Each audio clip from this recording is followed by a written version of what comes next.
Hey everybody, what is going on? I hope you guys are all doing well, and welcome to another tutorial video. In this video, I'll be explaining to you guys how you can quick reply to messages on Messenger, so let's get right into it. Now, as you can see, I'm in Messenger myself, and I do not have any new messages.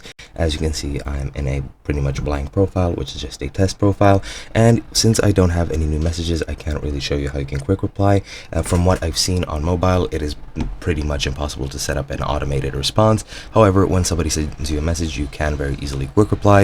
You can use the Messenger bubbles, which are very useful. They appear on your screen, and you can then enter Messenger and answer whenever you want. However, there is an alternative, which I will be showing you. And to do this, all you need to do is once you receive a message, you bring down your notifications panel, as you can see here. And I have a Do Not Disturb notification and a Let's View app notification. And to quick reply, just let's pretend that this Do Not Disturb notification is a message on Messenger. All you have to do is click the arrow to bring down this sort of options menu, and here it just says disable because I'm in Do Not Disturb.